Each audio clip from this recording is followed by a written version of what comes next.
So yun na nga, nandito tayo ngayon sa may Golden Tower na kung saan ipapakita ni Mars June kung paano ang paghigop ng tea na pangmayaman. So papakita niya tayo. Of course, ang number one ay kumuha ka ng isang piraso o dalawang piraso ng Nana? nana, which is, anong tawag sa English nito? Peppermint? Mint leaf, yes. Ang galing ni Miss April. And Plus one. ang paghawak nito dapat social, dapat, di ba? And Yes. then dapat malayo. Ay, malayo. How far is it? Yan. Pero isama mo na rin. Oo nga.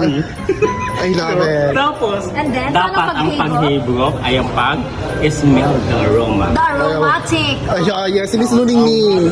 Smell the aroma. Oh, spell, oh, diba? And, ano ba yan? of course, smell the aroma. And, of course, the acidity. Acid. Acidity.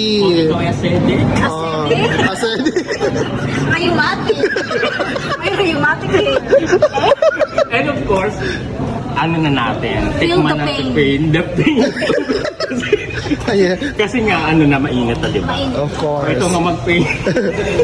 Oh, Di ba, amazing? Ayun lang for today's video and thank you for Bye-bye. watching. I love it. Bye-bye.